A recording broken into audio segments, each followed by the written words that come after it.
As a creative, it's important to figure out how to juggle your passion and your profits. And today I want to talk about finding that balance in your creativity. I'm Diamond and I am a full-time content creator. I have been since 2020. And since then, I've worked with household name brands like Dove, Neutrogena, Target, Meyer, Kate Spade, Aerie, T-Mobile, Rocket Mortgage, Warby Parker, and Dunkin' Donuts. And so many more. So I think that I have the experience to really talk about how to create content that is commercially viable, that big businesses, big companies want to pay you for while still being yourself. And that was a balance that I had to learn. So I'm going to talk about 6 things you can do to have more creative balance. But before we get into that, I want to talk about the pros and cons of creating for yourself and then creating commercially viable work or creating for others. All right, first, let's start about creating for yourself. The pros. It's where it all begins. And I feel like when you're creating for yourself, you're able to discover who you are and you're nurturing your inner artist and it's your safe space. And that's where I know for me, at least, that I always feel the most passion and excitement about any projects or anything that I'm creating when it is something that I'm truly just creating for myself. Now, the con to creating just for myself is I feel like if I'm just doing that a little too much, I get a little soft. I'm not going to lie. And I lose my edge a bit. Like I just kind of get a little selfish and in the zone, and I'm not thinking about how what I'm creating benefits my audience, because I do have an audience, and also how it could be commercially viable. And everything doesn't have to be commercially viable, but also if you want to make money off of your creativity, then it is something that you have to think about. It's not something that you can not consider at all, especially in the early days as you're building your audience and you're building your credibility and you're building your confidence as a creative. You have to consider how your creations add value to the world if you want to get that value back. All right, let's talk about the pros now of creating for others. I think the first thing is that it keeps me sharp. Like I feel like I'm on it a little bit more because I'm creating not just with myself in mind, I'm thinking about others. And it challenges me way more than when I'm just doing what I want to do for me. And also, I would say that it's a lot easier to create something when you have a box to start in, because when you know the constraints, it's easier to go outside of them. But when you have to build something from scratch, you don't have a box to start with, it's a lot harder to have some more creative ideas, because when you have those constraints, you're trying to creatively think, well, how can I express myself? How can I creatively convey this message? How can I just make this mine? Versus when it completely is yours, sometimes it can be a little bit less challenging in a sense. And also just like harder to figure out where you want to start. And then the other thing about creating for others is that you get experience with how to communicate to your audience or to your customers. And that's important to know how to talk to them. It's important to know what works for them and what doesn't, what is easy for you to do and what's hard for you to do, where you struggle with when you're trying to talk to your community, and what comes easy to you. And you eventually find unique ways to bring yourself into everything that you do. Now, the con I would say to creating for others is that I know sometimes for me, if I'm doing too many commercial works at one time, I have too many brand deals going on one time, I get a little burnt out and resentful, because I feel like now the box is too tight. Whereas once the box is like, oh, look, here's a box. How can we decorate it? Where the box is like compressing in on me. And so there's just that balance of some creative, having some commercial work, and then having some time for your inner artist as well, to create whatever lights you up. All right, now let's get into the framework. The first thing that you want to do is nurture your inner artist. This is home. This is your safe space.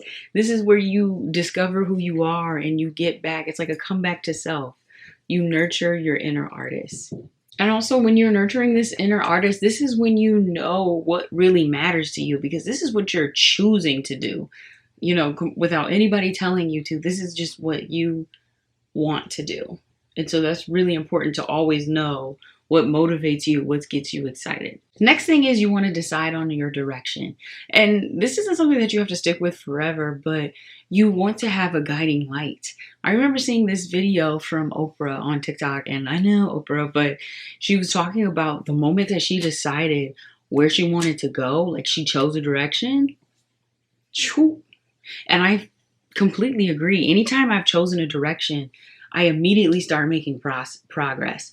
But when you don't choose any direction and you just kind of float in the middle, it's a lot harder for you to know what assignments to take on. It's harder for you to even know what to do for fun in your own passion projects, what you want to do, if you don't choose a direction. So choose a direction, have it in mind. You don't have to stick with it forever, but you want to just be headed somewhere for now. It's completely fine to pivot or turn left or turn right or turn diagonal, but you have to choose a direction first before you can ever pivot. And also, when you know your direction, it's going to be a lot easier for an audience and also customers to see your direction as well.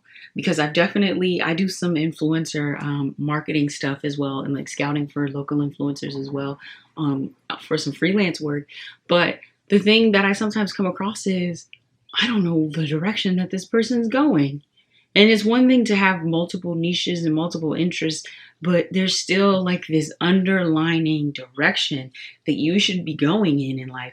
And if you don't know it, then I promise you, your audience and your clients will not know either. And we'll just all be lost and you won't get this money. Number 3 is develop your commercial skills.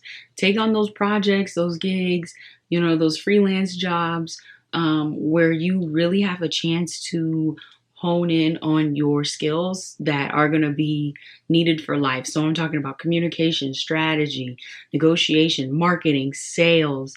Those are skills that all of us are always going to need for the rest of our life. No matter what job you do, no matter what you're selling, you are always going to need to have those skills. Oh, and writing. So when you have the chance to take on those opportunities to really elevate your skills and learn more, when it comes to those kind of skills, definitely take those opportunities because they're going to make you a better creative in whatever it is you do and a better business person. Number 4 is going to be to curate and monetize your self-expression. We all are creatives here and we all want to be paid to be ourselves and whatever our creative work is. So you have to start putting that out there and attempting to be paid for that work. So start sharing the passion projects that you're comfortable with sharing and figure out how you can monetize them. Whatever your creative medium is will determine, what you could put out there. Maybe it's merchandise. Maybe it's a course. Maybe it's a digital product. Maybe it is a brand deal. Maybe it's a freelance service that you're offering. Or maybe it's paid online content on like Patreon. Whatever it is, figure out how you can get paid for your self-expression and start putting it out there. Everyone's going to hate number 5, but I don't care because it's important and it's probably the most important on this list. And that's to get consistent. I know everybody hates to hear that, but we don't know who you are and we don't believe that you really care if you don't show up consistently. I'm sorry. If you're not dedicated to your creative passions, why should we?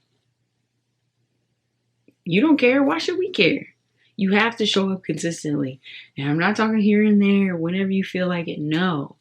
If you want to be a pro, if you want to be paid for this, you have to show up to this like it is a job. Because it is. You want it to be your job.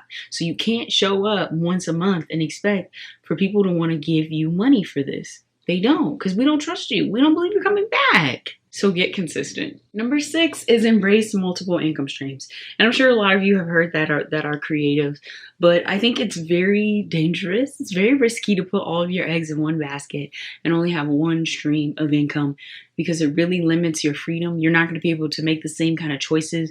You're not going to be able to move the way you want to move. You're not going to be able to leave and try new things, or pick up a different gig if all of your money is just dependent on one single source. So if you can, I would really say to try to embrace multiple income streams.